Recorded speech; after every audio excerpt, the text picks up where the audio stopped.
like Afrophobia, if there's any word like that, not xenophobia. And what they've done there is redirect the anger and focus away from them as a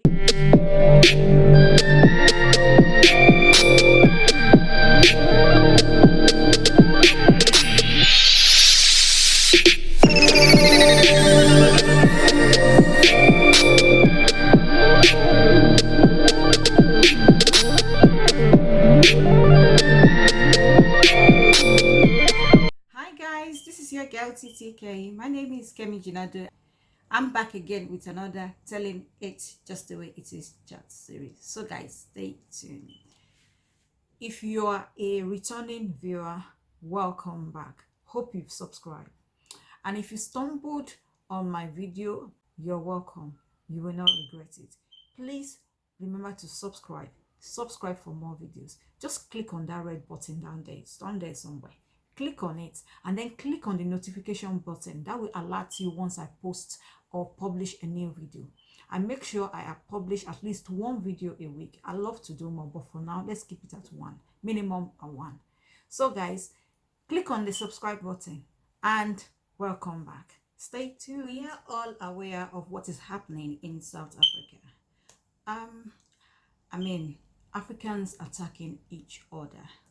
After carefully looking at the situation of xenophobia or what is happening in South Africa, I think there might be a number of factors triggering or causing this violence and attack. The violence and attack going on in South Africa, it's so bad. It's really so bad that I could not get myself to watch those violence or attack video anymore.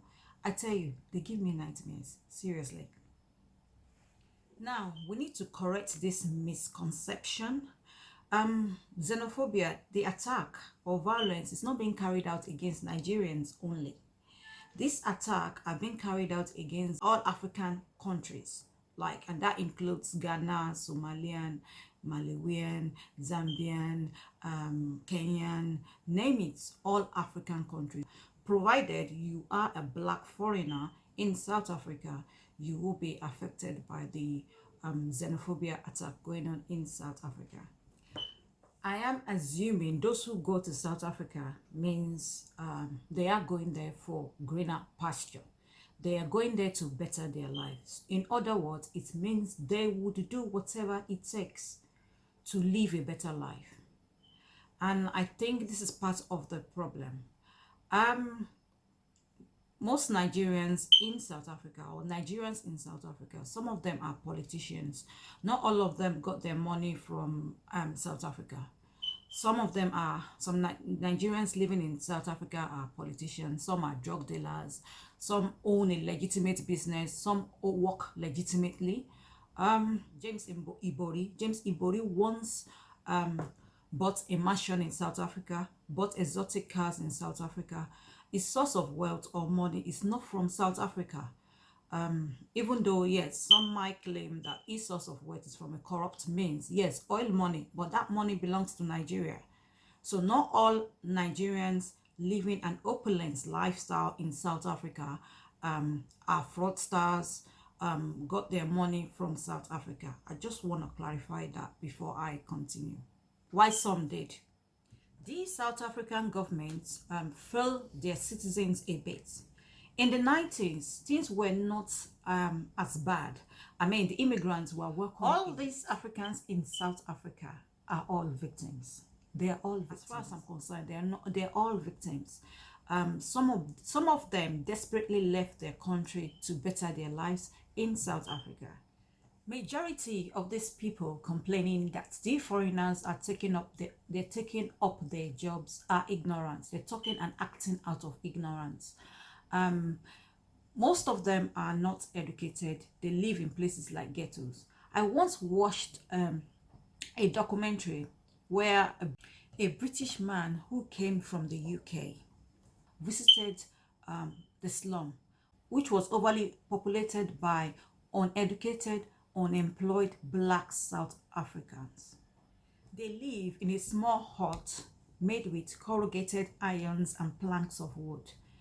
Poverty, the word poverty is an on this statement. Although, as I am about to look at things the other side, I must emphasize that it's still no excuse for South Africans to attack or kill foreigners or Nigerians. But I think it's very, very important that we should look at things both ways. So guys, listen to what I'm about to say, and these contributing factors to why South Africans are so angry. And it's good to look at it. We cannot pretend or continue to pretend that these things do not happen in South Africa. And I mean like Nigerians committing crimes in South Africa, even though it's not all Nigerians. But it's good to look at it, and it's good to mention it. It's good to highlight it. This anger should have been directed towards the South African government. Then, in saying that, let the truth be told, telling it just the way it is. Some of our Nigerians really messed up in South Africa. They befriended their girls or ladies in top places and in top positions. Men have wives back home or in other part of the world. Like I said earlier, they use these women as a means of gaining access to financial institutions and to vulnerable, wealthy South Africans. Many of these companies have gone bankrupt due to this illicit act. Drugs, according to my research and my findings, are prominent with Nigerians. I mean, they operate on a high scale.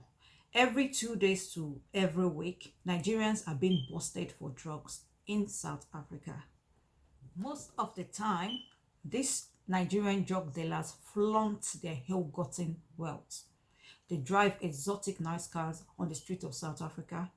They loud their music and they date the most beautiful, the finest of their girls. The people's wives, people's girlfriend, they date them. According to my source, authentic source, I mean Nigerian source in South Africa, most of these Nigerian men snatch their wife, snatch their girlfriends, and they could afford to like shop for them. They shop for them. They can afford to spoil them, do the things their husband cannot do for them. I mean, some of the South African men are hardworking too, but sometimes these Nigerians make their hardworking husband look lazy, very lazy. Okay guys, remember we're dealing with people who are once under a repressive system. Remember the appetite. In other words, what I am saying is that these people will be sensitive to any form of oppression, especially if it's coming from foreigners or people who they did not consider South African. I mean, what I'm doing right here is looking at things both ways and on both sides. Okay, in saying that, I think jealousy also sets in towards their black Africans, the black foreign Africans, and cowardice towards the white. This is kind of like weird, but I think that's certain, to be honest. I said earlier, I'm looking at things both ways. The thing is that you will not find these people or these South Africans attacking a white expatriate or a white business owner, which to me seems like Afrophobia, if there's any word like that, not xenophobia. Because foreigners should, any attack against foreigners should include everybody, and I mean every foreigner, regardless of race or color. But their attack is focused and is being directed toward just Africans, black people, black Africans, which is weird and sad, very sad. And I am saying this just because I've not seen it anywhere. I've not seen it on TV or on social media. If you have, or you've seen a video, a recent video, where an attack is being carried out on a white expatriate, white business owner, white worker, please drop the link down in my comment section. I would love to see it. Another factor, according to my findings or research, is that a South African leader or a politician will come out on TV or on social media in public and blame all the economic woes and faults on immigrants, African immigrants. Interesting points which I'm going to bring back. Go on. Oh, yes. You know, our political leadership are the very great cause of xenophobia, because in many cases, they will go out and say, in our clinics, we can't deliver services in clinics because we are overburdened by migrants. We can't deliver RDP houses because we are overburdened by migrants. We can't deliver basic education, which is quality, because our schools are full of migrants. But when you go to the schools, you only find 10, 13, 15 people, and the rest are South Africans. And when such kind of report comes out to the lay person who is unemployed, sitting at home, not getting a job, that person will definitely say, no, I have to attack, I need to chase. Many South African leaders or politicians don't want to be responsible or accountable for the bad economic situations. So in other words, blames and faults have been directed or imposed on the African immigrants living in South Africa. And what they've done there is redirect the anger and focus away from them as a leader of South Africa. They've redirected those anger and resentment towards the African immigrants. So, in other words, they're indirectly inciting violence, inciting anger towards them rather than themselves. There is no proper immigrant policy or law. Most of these politicians or lawmakers in South Africa focus more on the negativity immigrants has on the economy or on their country rather than what the immigrants can contribute. But there are no proper policy for African immigrants or immigrants in South Africa.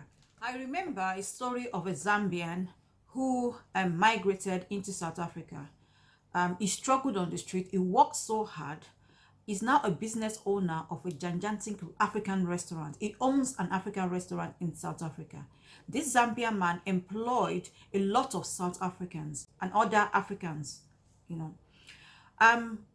Not only is this Zambian man contributing tax, he has also created employment. That is his own way of giving back to South Africa. So what I'm saying in essence is that immigrants also have a way of contributing or boosting the economy. They don't always have a negative impact. Although, yeah, there are limits and there are boundaries to how much or how far the South African government can allow immigrants to keep coming into their country, but it's not always negative. There are positive effects too. The problem I have is that not all Nigerians or foreigners are involved in drug dealing, fraudulent acts, in any kind of crime. I agree and I support that if anybody, or regardless of where he or she came from or originated from, is caught or are caught in any sort of crime, they should be punished and deported accordingly. But the generalization of it is causing so much problem. As you can see or tell from my video, I looked at things both ways. Yes, some Africans or some immigrants do go to their country, not only South Africa, all other countries all over the world. They commit all kinds of offenses, but it's not everybody. Some people living in South Africa, some immigrants living in South Africa are innocent. They are innocent, but they're caught up in this violence, killings, which is not fair and is really, really bad. Also, the Nigerian government should call their youth to order. Violence, attack, vandalism against South Africans or South African workers or expatriates living in Nigeria is not the answer. It is not the solution. It's just going to make things worse. Our youth have to realize something. Many companies or shops or stores that operate in Nigeria also employ Nigerians. As a result of the attack carried out in the last couple of weeks or week, some Nigerians are now unemployed. And that was the point I was trying to highlight earlier. And it's vice versa back in South Africa as well. Some Nigerians are crying out on social media. They are now unemployed as a result of that attack. So we need to think and act wisely. The Nigerian government must be seen doing something, must be seen trying to resolve this problem of xenophobia or attack on their fellow citizens. They must, if not, our angry youth will take laws into their own hands. And can you blame them? No. I understand the South African government are not doing anything. They are even instigating it. They even instigated it. That was according to my research. That was what I found, and I mentioned that earlier. There've been reports of of some certain leaders or South African in top position coming out to encourage South Africans to chase the immigrants or the African immigrants out of the country, to do whatever it takes to clean the country, to send them out of primary school. Our President Cyril Ramaphosa, he's strictly said in a public domain that we are coming after you as foreign national. We are going to clamp down to all foreigners. What does that statement say to a lay person on the ground? It simply says that foreigners are not allowed. They need to be clamped down. And how do you clamp down? You then attack, and then xenophobia starts. Let's get the ANC guy. If the South African government are not ready to do anything, the Nigerian government should at least protect its citizens. Do whatever it takes. They should do whatever it takes to protect their citizens. It's very, very important. And they need to act fast, very fast. Because our youth could act before them if they're too slow. They need to act fast. The Nigerian government, another thing the Nigerian government can do is to stop the South African companies, shop or stores from operating temporarily in Nigeria. And I mean temporarily in Nigeria. That might trigger some sort of truce. You know what I mean? The South African government might be forced, or the Nigerian government, to have some kind of diplomatic talk where two countries, just two leaders of a country, have to sit at the table and talk real sense, and must come out of that meeting with a solution or resolution. I mean, which might lead to some kind of truce. So there are other ways of going about it, but when the Nigerian government keep quiet, people will take laws into their own hands. And the thing is, at the moment, we do not have control over what the South African government is doing, but we could make them change what they are doing, or what they're instigating, or what they're encouraging their citizens to do. We could make them change that by our actions, and it's not by killing or attacking or carrying out an eye for an eye form of action. It will not work, and it will not get us anywhere. It will only make the conditions worse. So guys, I've come to the end of this chat. Let's keep praying for our country, and let us use whatever means or platform to encourage and speak positivity into the minds of our youths, or into the lives of our youths. We can only pray, and we can only educate our youths and hope our government will do the right thing. So guys, let me love you and leave you. Have a nice day. Have a nice week. God bless you. Please remember to like this video. Remember to share this video. Make sure you share it. Share the word. Share the message. Like this video. Subscribe and share. God bless you. Ta-ra!